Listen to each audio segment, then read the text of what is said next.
Wednesday afternoon, Hudson County TV met up with West New York Town Attorney Gilberto Garcia to discuss the ongoing issue of the fines between Silvio Acosta and the town. The deputy mayor has been dealing with the issue since 2009, and here in early 2013 it remains unresolved. Now, the Department of Community Affairs is involved in the matter, and Garcia seems intent on resolving the issue in the near future. We spoke to him at length about the matter and what has happened between now and 4 years ago. Garcia was forthcoming about the fact that this matter has been ongoing since 2009, when Acosta received his first fine for having illegal construction and illegal apartments at his Lincoln Place property. In 2009, Mr. Acosta was issued some violations which turned into fines for some issues that he had in his property here in West New York. That's correct. And now, if I'm not mistaken, I believe that was for illegal apartments, right? Yes.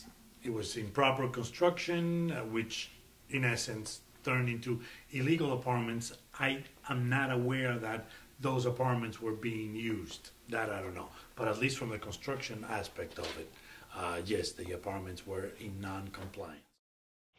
Garcia also admitted that Acosta owes over $500,000 to the town of West New York, an issue that was first reported by the Jersey Journal in August 2011. Then, in August 2011, the Jersey Journal, they read a front-page story saying that Silvio owed $500,000 to the town because the fines had accrued over, about a 2.5-year period. So, was that story pretty much accurate as you recall it? That story was accurate. And I remember, I was not the town attorney at the time, but I remember having heard something about that story in August, yes. He also elaborated on when Acosta went before both the Hudson County Planning Board and the West New York Zoning Board to get his issues resolved and approved. Yes, please. During the 2009 allegations and fines and notices of violations, Mr. Acosta, through his personal attorney, made an application to the appeal board. And after that, everything remained in status quo for a long period of time. Apparently, the fines continued to accrue, but the municipality, and I mean West New York, didn't do anything to enforce them. So they got to that very high amount in August. Sometime in December, our former construction official, Mr. Tom O'Malley, transferred the files to the DCA because now Mr. Acosta was a public official, and under the law, that was the proper thing to do. It was not that Mr. O'Malley was doing anything to prevent any type of improper activity. He did what he had to do under his obligations as a construction official. He sent Mr. Acosta's case to the DCA, to the Office of Regulatory Affairs, and ever since, and I would think it was first noticed sometime in February of 2012, I was already the town attorney by then, the DCA has had jurisdiction over the case. The town attorney blamed the fact that Acosta's fines never went to court on former building code official Tom O'Malley.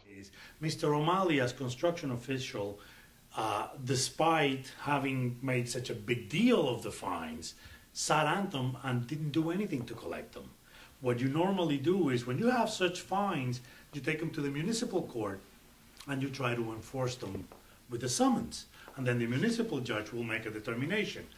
Mr. Acosta could have said, this is West New York, there's a conflict of interest, send it to another municipality, which is what would have happened. But you know what? Mr. O'Malley didn't do that.